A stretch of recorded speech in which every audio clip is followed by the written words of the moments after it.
ରହିଛି ଯୋଉ ବିଶ୍ୱ ରଥଯାତ୍ରା ପାଇଁ ଯୋଉ ଖାଦ୍ୟ ବଣ୍ଟନ କରୁଥିଲେ କେତେ ବର୍ଷ ବି ଆରମ୍ଭ କଲେ କେତେ ଲୋକ ଭୋଟ ଦେଇ ଖାଉଛନ୍ତି? ଏ ଏକେଏସଏସ୍ ତାର ଏମସିଏଲ ମିଳିତ ସହଯୋଗରେ ଏଇ ବର୍ଷ ଏମସିଏଲ ଆମକୁ ସହଯୋଗ କରିଛି। ତା ପୂର୍ବରୁ ଆମେ ଲୋକମାନଙ୍କଠୁ ଯୋଉମାନେ ଡୋନର ଅଛନ୍ତି ତାଙ୍କୁ ଆଦାୟ କରିକି 3 ବର୍ଷ ଧରିକି ହେଲାଣି ଏବଂ ତା ପୂର୍ବରୁ ଆମେ ମୋବାଇଲ ଭ୍ୟାନ ସର୍ଭିସ ଦଉଥିଲୁ ଯୋଉଥିରେ କି ଲୋକମାନେ ରାସ୍ତାରେ ପଡ଼ିଗଲେ କି କଣ ହେଲେ ଆମେ ତାଙ୍କୁ ଆଣିକି ମେଡିକାଲରେ ଆଣିକି ପହଞ୍ଚଉଥିଲୁ। କେତେ ଲୋକ ପର ଡେ ବର୍ତ୍ତମାନ ଶ୍ରୀଗୁଣ୍ଡିଚା ଦିନ 16 ତାରିଖରୁ ଆରମ୍ଭ ହେଇଛି ଏବଂ କାଲି ସରିବ। ପ୍ରତ୍ୟେକ ଦିନ ଏକ ନିର୍ଦ୍ଦିଷ୍ଟ ମିଲ୍ ନାହିଁ କାହିଁକି ନା ଆମେ 15,000 ଷ୍ଟାର୍ଟ କରିଥିଲୁ ଶ୍ରୀଗୁଣ୍ଡିଚା ଦିନ 3,000, 2,500, 5,000, 6,000 ଆଜି 4,500 ଲୋକଙ୍କୁ ଆମେ ଦେଇଛୁ। କାଲି ଦେବୁ 7,000 ଲୋକଙ୍କୁ କାଲି ଆମେ ଖାଇବା ଦେବା ପାଇଁ ଆମେ ନିଷ୍ପତ୍ତି କରିଛୁ। ଏହି ଖାଦ୍ୟରେ ଆମେ ରୁଟି ଦଉଛୁ, ମିଠା ଦଉଛୁ, ଖଟା ଦଉଛୁ ଏବଂ ପାଣି ବୋତଲ ଦଉଛୁ। ପାଣି ପାଇଁ ଆମେ ୱାଟରକୋ ଗଭର୍ଣ୍ଣମେଣ୍ଟର ଗୋଟେ ସଂସ୍ଥା ଆମକୁ 1,500 ଲିଟର ପାଣି ଦେଇଥିଲା ଆଉ ଅନ୍ୟ ପାଣି ଗୁଡାକ ଆମେ କିଣିଛୁ। ନିଶ୍ଚିତ ଭାବରେ ଆତ୍ମସନ୍ତୋଷ ଯଥେଷ୍ଟ ଲାଗୁଛି କାହିଁକି ନା ଆମେ ଏଇ ଯୋଉ ଲୋକମାନଙ୍କୁ କଲେକ୍ଟର ପରମିଶନ ଦେଲେ ଯେ ଏକେଏସଏସ୍ ଏଇ ଜାଗାରେ ମାଲତିପାଟିପୁର ବସ୍ ଷ୍ଟପରେ କରିବା ପାଇଁ କାହିଁକି ନା ଏଠି ଆମେ ବିଭିନ୍ନ ରାଜ୍ୟର ଲୋକଙ୍କୁ ଦେଖୁଛୁ।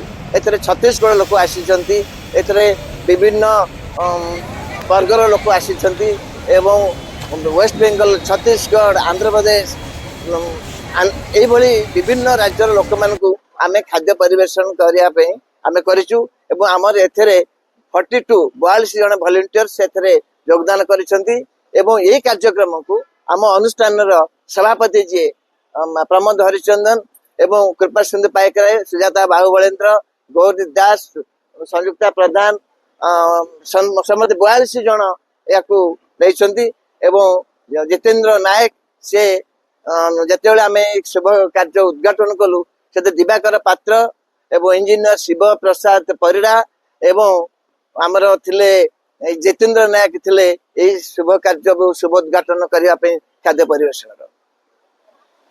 ବର୍ତ୍ତମାନ ରଥଯାତ୍ରାରେ ଆପଣ ଖାଦ୍ୟ ବଣ୍ଟନ କରୁଛନ୍ତି, ଆପଣ କଣ କହିବେ ନେଇକି କେତେ ଲୋକ ଖାଉଛନ୍ତି ଏବଂ କେବେଠୁ ଆରମ୍ଭ କଲେ?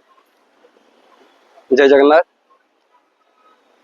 पुरीर जो विश्व प्रसिद्ध रथयात्रा से उपलक्ष्य आम मैंने तो गवर्नमेंट तरफ डिजास्टर प्रोग्राम बहुत करूँ किंतु ये जो रथयात्रा जो खाद्य परिवेषण करने आमको जो जिलापाल महोदय परमिशन देते डीपीसी महोदय आमको ये मालतीपाटपुर बस स्टाण टाक देते आम भावुलु बोधे बस स्टाण भितर आम सुविधा हम कि नहीं बांटापी रंधन खाद्य तो बहुत सुविधा मिलूँ वर्षा हेल्ले लोक मैंने आसिक रो बांधिक धाड़ी सब आसिक नौ खाद्य आ खाद्य आम समस्त बुझुचु खाद्य आपको केमती लगुच ना बढ़िया लगुच कहते विभिन्न राज्य लोक भी आछंती नेपाल, एराकुलम, आंध्र प्रदेश, बिहार, छत्तीसगढ़ सब लोक बाहर लोक भी आसिक खाऊंती सहित आम जाजपुर सोनेपुर लोक भी आसिक खाऊंती तो लोक मानकर मतामत जे आपण मानकर खाद्य बढ़िया होउची एठी भी हमर हिंदू विश्व परिषद बांटुछंती खाद्य सेठा तांकर भी मध्य सभ्य माने आसिक हम खाद्य खाऊंती तो यही खाद्य को आम यही वर्ष नुआ कर आरंभ करूँ।